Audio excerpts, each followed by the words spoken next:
Le coq chanta une ou deux fois, seul, annonçant le début d'une nouvelle journée à la ferme.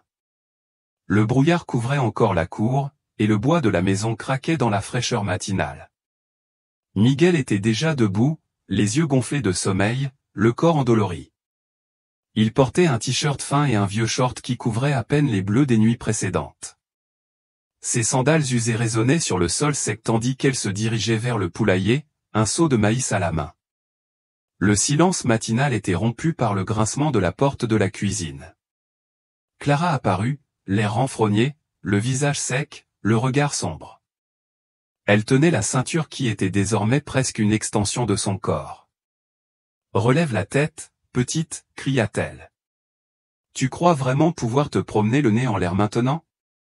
Vas-tu nourrir ces poulets correctement, ou vas-tu te faire doubler de coups? Miguel baissa encore davantage la tête, mais il était trop tard. Le premier coup de ceinture lui toucha le dos. Sans prévenir, il trébucha sur le seau, manquant de renverser le maïs. Le second arriva juste après, le touchant à la jambe. C'est pour que tu m'apprennes à m'obéir du premier coup, espèce d'idiot. Il ne cria pas, jamais. Le silence était sa défense. Il boitilla jusqu'au poulailler. Il lança le maïs d'une main tremblante tandis que les poules picoraient autour de lui, inconscientes de ce qui se passait. Ricardo, son père, était déjà parti. Le vieux vélo était déjà loin, emportant avec lui toute chance de protection. Il travaillait tôt le matin dans les fermes voisines pour subvenir aux besoins essentiels. La terre héritée de son père ne rapportait plus rien, et Clara, qui se faisait passer pour une épouse dévouée devant lui, n'était plus que du poison enveloppé de soie. Miguel connaissait le jeu, il avait appris à anticiper ses pas. Un sourire excessif annonçait un châtiment imminent. Un silence menaçant signifiait qu'elle préparait pire. Il finit de nourrir les animaux et se rendit à l'écurie, où personne ne criait, où il n'y avait ni ceinture ni regard dédaigneux. Il trouva son seul refuge. Chocolat, le cheval brun aux yeux doux, l'attendait toujours, toujours. C'était le dernier lien avec sa mère, décédée 2 ans plus tôt dans un accident de voiture en rentrant de la ville. Dès lors, Chocolat et Miguel ne formèrent plus qu'une seule âme silencieuse. Le garçon appuya son visage contre l'encolure chaude du cheval, ferma les yeux et lança ce qu'il ne pourrait jamais dire à voix haute, « Tu es le seul à m'écouter. Si seulement tu étais une personne, Chocolat. Peut-être que tu me sauverais. » Chocolat hennit doucement, comme en réponse. Ses yeux sombres semblaient briller plus fort que d'habitude. Ce matin-là, Miguel ne l'a pas vu, mais il y avait quelque chose de différent dans ce regard, quelque chose qui, même sans mots, disait « J'ai vu, je suis là ».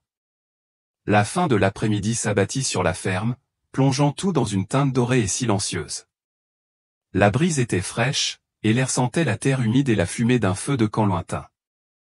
Miguel sortit de la salle de bain improvisée en frissonnant, son corps maigre recouvert de vêtements légers, ses cheveux encore humides plaqués sur son front. Son dos le brûlait et son pied lançait des pulsations provenant de la plaie ouverte. L'eau qu'il avait utilisée provenait directement du réservoir, glacée. La salle de bain, faite de vieilles planches et de toiles déchirées, se trouvait à l'arrière, loin de la maison. Clara ne le laissait jamais utiliser la douche chaude. En sortant sur la terrasse, Miguel regarda prudemment autour de lui, mais il était trop tard. Regardez-le là-bas, on dirait un poulet mouillé. La voix provenait de derrière, sèche et moqueuse. Clara était adossée au mur de la cuisine, les bras croisés et un torchon en bandoulière. Son sourire exprimait un pur mépris. Elle fit 2 pas en avant, le toisant de haut en bas. « Ça fait mal, hein? Bravo, tu apprends à ne pas être une nuisance dans cette maison. » Sans attendre de réponse, elle le gifla de sa main ouverte. Miguel recula d'un pas, manquant de tomber. « Tu vas boiter encore, ou tu vas raconter des ragots à ton père? » Il baissa les yeux, la peur le forçant à se taire. Il se ressaisissait lorsqu'il entendit un bruit familier, celui des roues d'un vélo sur le chemin de terre. Ricardo arrivait. Clara, comme par magie, adoucit son expression, se remit rapidement en ordre, lissa sa robe et ouvrit la porte de derrière. Vite, Miguel, ton père est là, dit-elle d'une voix forte, avec une fausse douceur. Va le serrer dans tes bras. Ricardo entra, le visage en sueur, les épaules lourdes, un sac de maïs à la main. Il laissa son vélo et s'approcha, remarquant Miguel recroquevillé sur le seuil. Que lui est-il arrivé? Demanda-t-elle d'une voix inquiète. Clara força un rire en s'approchant de son mari. Je suis sorti, ce gamin, je lui ai demandé de désherber et de s'occuper des animaux, et pour une raison inconnue, il s'est coincé dans les branches et s'est griffé partout. Puis il a pris un bain dehors et il a fait un drame. Tu le connais, il est tellement sensible. Ricardo regarda Miguel avec suspicion. Le visage du garçon était marqué, ses vêtements trempés, sa lèvre inférieure gonflée. L'homme fronça les sourcils. Tu es encore tombé, Miguel? Le garçon hésita. Son cœur battait fort. Il savait qu'il paierait cher pour avoir dit la vérité. Il regarda son père et mentit d'une voix plus faible qu'il ne l'aurait voulu. J'ai trébuché. C'était tout seul. Ricardo soupira, las. Tu dois faire plus attention, je te l'ai dit 1000 fois. Et toi, Clara? Elle regarda la femme, aujourd'hui il aurait dû se reposer, ce n'était pas pour l'envoyer s'occuper des animaux. Clara leva les mains d'un ton faussement innocent.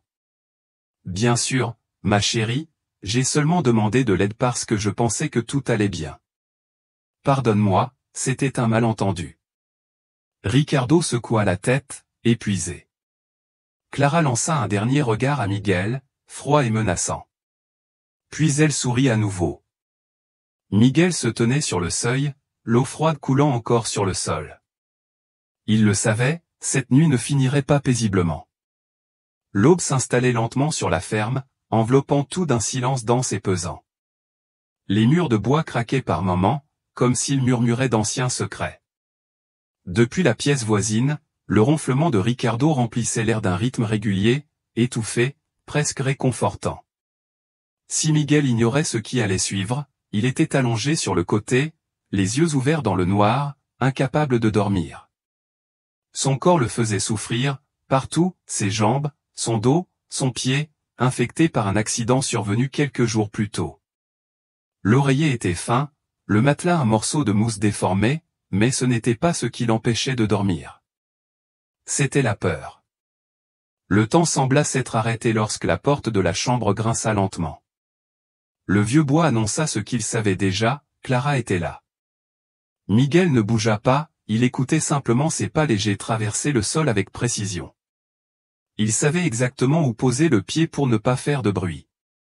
Le clair de lune, filtrant par la fente de la fenêtre, dessinait sa silhouette debout près du lit. Elle tenait à la main un chiffon imbibé d'eau. « Tu crois que tu te moques de moi, ordure » murmura-t-il en s'agenouillant à côté d'elle. « Tu as joué la pauvre avec ton père. Tu crois qu'il va te sauver ?» Avant qu'il puisse réagir, elle lui couvrit la bouche de sa main froide et moite. Miguel se tortilla, mais sa force était cruelle. « Ne crie pas et n'essaie pas. Il dort comme un cochon, et tu apprendras. On ne me cherche pas avec l'autre main. » Elle le frappa directement à la jambe avec le chiffon mouillé. Le coup fut étouffé, mais la douleur était vive. Miguel tressaillit, essayant de ne pas crier, mais elle frappa à nouveau, plus fort, plus violemment. C'est pour ouvrir la bouche, c'est pour respirer. Il essaya de la repousser, mais en vain. Le coup s'abattit violemment, en plein ventre. L'air s'échappa de son corps dans un gémissement étouffé. Miguel essaya de crier, mais il ne pouvait même pas respirer. Ses yeux étaient grands ouverts, son visage trempé de sueur et de larmes. Clara sortit le chiffon et le força à entrer dans sa bouche. « Ferme ta gueule, espèce de salaud » siffla-t-il. Miguel se débattait, la douleur se propageant, son dos plaqué contre le mur sous la tension. Les ronflements de Ricardo continuaient de l'autre côté du mur. Il n'entendait plus, ne se réveillait plus, ne voyait plus rien. Clara sortit alors quelque chose de la poche de sa robe, un petit sac en plastique. Elle l'ouvrit avec ses doigts et, sans hésiter, y plongea son doigt et le remplit de poudre rouge. Miguel essaya de s'éloigner, mais elle grimpa sur le lit, l'enfourcha, lui tint la tête et lui frotta le piment directement dans l'œil gauche. La douleur fut immédiate, comme un feu liquide. Miguel se tordait et hurlait, mais le tissu étouffait tout. Son corps tremblait, ses pieds heurtaient le matelas. Une sensation de brûlure insupportable envahissait son champ de vision. Des larmes coulaient sans retenue, se mêlant à la poussière, aggravant la situation. « C'est pour que tu ne me défies plus jamais, » murmura-t-il, toujours essoufflé. « Tu n'es qu'une nuisance, une erreur, et tu vas mourir comme telle. » Elle se leva, se coiffa et disparut sans un bruit. Le chiffon était toujours dans sa bouche, la douleur lancinait dans son œil, son ventre, ses jambes. Les ronflements de son père continuaient. Dehors, dans l'écurie, Chocolat hennissait bruyamment et nerveusement. Il grattait le sol avec ses sabots, comme si quelque chose le dérangeait, comme s'il sentait ce qui se passait, comme s'il attendait le bon moment pour agir. Le ciel matinal était encore couvert de nuages fins et d'un bleu pâle. Lorsque Miguel traversa la cour en boitant, les coqs avaient déjà chanté et les poules tournoyaient autour de ses pattes, picorant le maïs qu'il versait lentement du seau. Chaque pas lui faisait mal. Son dos était marqué, son estomac sensible au moindre mouvement, et son œil gauche le brûlait encore, larmoyant de façon incontrôlable depuis le petit matin, lorsque Clara y avait frotté du piment. Mais Miguel a tenu bon. C'est ce qu'il a fait pour survivre. Ricardo sortit par la porte d'entrée, ajustant les poignets de sa chemise en sueur. « Miguel, va te reposer, mon fils. Je t'ai dit de rester calme aujourd'hui, » dit-il en fronçant les sourcils à la vue du garçon penché dans la cour. Miguel essaya de forcer un sourire et leva la tête avec effort. « Je vais bien, papa. C'est juste le soleil dans mes yeux. » Ricardo s'arrêta et le regarda quelques secondes, son œil rouge, son visage abattu, sa démarche. Quelque chose clochait. « S'il s'est passé quelque chose, si ta belle-mère t'a maltraité, dis-le-moi.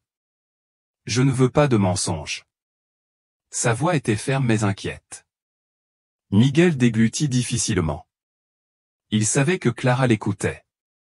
Son ombre était visible derrière le rideau de la fenêtre de la cuisine, immobile. Il savait ce qui arriverait s'il disait quoi que ce soit. « Tout va bien, papa. Je suis juste fatigué.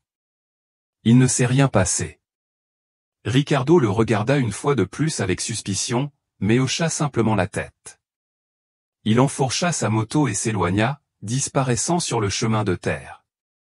Le bruit des pneus s'estompa dans le vent matinal. De l'autre côté de la fenêtre, Clara baissa lentement le rideau, un sourire glacial aux lèvres. Elle savait que le garçon mentirait. Elle savait que la peur était encore plus forte que la douleur. Plus tard, Miguel se rendit au corral. Il s'assit, adossé à la clôture en bois, près de Chocolat, qui broutait tranquillement. Le cheval s'approcha lentement, posant son museau sur l'épaule du garçon. Il a demandé. « J'ai failli le dire, mais je ne peux pas, Chocolat. Elle me tue déjà petit à petit. » Chocolat renifla bruyamment, comme s'il comprenait. Les muscles de ses pattes étaient tendus et il grattait le sol avec ses sabots. Miguel soupira, la tête baissée, lorsqu'il entendit des pas précipités derrière lui. Malheureuse Clara. La première gifle vint de côté, l'atteignant à l'oreille. Miguel tomba à genoux. Elle était déjà enroulée autour de sa ceinture, le regard empli de fureur. « Tu pensais que je ne t'avais pas vu chuchoter à la souris ?» Il l'a attrapé par les cheveux et a commencé à le frapper avec tout, sur le dos, sur les jambes, sur l'épaule. « Tu as ouvert la bouche ? Hein ? Tu vas me dénoncer ? Je vais t'achever en premier. » Miguel hurla pour se protéger, mais elle ne s'arrêta pas. Elle était aveuglée, submergée par la haine. Et puis, un bruit déchira l'air. La clôture se brisa avec fracas. Chocolat avait fait un bond violent, fracassant le vieux bois de ses sabots. Il fonça comme un éclair brun, les yeux exorbités et les dents découvertes. Clara se retourna, mais elle n'avait pas le temps. Chocolat la frappa violemment du torse, la projetant en arrière et heurtant le sol avec son dos. La ceinture lui échappa des mains. Elle essaya de ramper, mais le cheval était déjà sur elle, hennissant comme un animal possédé. Chocolat leva ses sabots et frappa le premier coup, puis un autre. Clara a crié et puis elle n'a plus crié. Miguel, toujours allongé sur le sol, observait tout, incapable de bouger. Des larmes coulaient à flots. Ce n'était pas de la peur, c'était du soulagement. Chocolat s'arrêta. Sa respiration était laborieuse. Ses yeux étaient toujours fixés sur le corps immobile au sol. Lentement, il se tourna vers Miguel, s'approcha et posa son museau sur sa tête, comme pour dire « Tu es en sécurité maintenant ». La fin de l'après-midi s'abattait sur la ferme comme un voile de silence. Le ciel se teintait d'or et de rouge, et les ombres s'allongeaient sur la terre sèche. Miguel était assis sur la marche du porche, les bras posés sur ses genoux, son visage fatigué tourné vers l'horizon. Chocolat se tenait juste à côté de lui, immobile, le museau baissé, le regard en alerte. Le cheval ne l'avait pas quitté depuis le petit matin, tel un garde du corps silencieux. Le bruit du vélo se fit entendre au loin, traversant le chemin de terre avec son grincement familier. Ricardo revenait. En s'approchant, il fut surpris par la scène, son fils se tenait immobile dans l'embrasure de la porte, son cheval lâché à ses côtés, solennel comme une statue. Il est descendu de son vélo et s'est approché. Ça, pourquoi Chocolate est-il en liberté? Que s'est-il passé ici? Miguel leva les yeux un instant. Il songea à mentir à nouveau, mais il ne pouvait pas. Il n'avait ni la force ni la raison. Elle me frappait beaucoup, tous les jours. Ricardo s'arrêta, surpris. Elle? Qui? Demanda-t-il. Clara, répondit Miguel en hochant lentement la tête. Sam m'a frappé quand tu es parti, il m'a insulté, il m'a laissé mourir de faim, il m'a jeté des piments dans l'œil hier soir, il m'a frappé avec un chiffon mouillé, une ceinture, il m'a fait me coucher le ventre vide, et aujourd'hui, il a essayé de me tuer. Ricardo ouvrit les yeux, incrédule, et ouvrit la bouche pour répondre, mais aucun mot ne sortit. Il recula de 2 pas, la main sur la tête. Je savais que j'étais dur avec toi, parfois impoli, mais ça, tout ça. Miguel souleva lentement sa chemise, montrant les marques sur son dos, les ecchymoses sur ses bras et la plaie encore ouverte sur son pied. Puis il montra son visage gonflé et son œil irrité. Il a encore essayé de me frapper aujourd'hui, mais Chocolat m'a sauvé la vie. Ricardo resta immobile pendant de longues secondes, le visage pâle, les mains légèrement tremblantes. Il regarda son fils, puis le cheval, et enfin le corral au loin. Entre, Miguel. Va te reposer. Mais papa. Vas-y, dit-il fermement. Miguel se leva lentement, en boitant, et entra dans la maison. Le cheval se tenait là, à l'observer. Ricardo marchait seul vers le terrain, l'estomac noué. Alors qu'il s'approchait de l'écurie, il le vit, le corps de Clara étendu près de la clôture, le visage vers le sol, les bras dans des positions impossibles. Il s'arrêta, ne s'approcha pas immédiatement. Il observa quelques secondes, sans réagir. Puis il s'est dirigé vers elle, confirmant l'évidence, elle était morte. Il n'a rien dit, il n'a pas crié, il n'a pas pleuré. Avec effort, il lui prit les bras et commença à la traîner. La terre, marquée par le poids de son corps, se refermait derrière lui, comme si la ferme elle-même voulait l'effacer. Ricardo continua jusqu'à l'arrière de la propriété, où se trouvait un vieux puits recouvert de planches pourries et oublié par le temps. Il arracha les planches une à une, regarda à l'intérieur, sombre, profond, silencieux. Sans hésitation, il poussa le corps à l'intérieur. Le bruit de l'impact était sec, puis le silence, comme s'il n'avait jamais existé. Et ainsi, ce cycle d'horreur a pris fin. Si cette histoire vous a touché, aimez la vidéo, abonnez-vous à la chaîne et partagez-la avec ceux qui en ont besoin. Votre soutien est précieux pour que davantage de personnes puissent découvrir des histoires comme celle de Miguel et de Chocolat le cheval. Dites-moi d'où vous regardez cette histoire. Laissez-le dans les commentaires. J'aimerais savoir où elle en est. À la prochaine.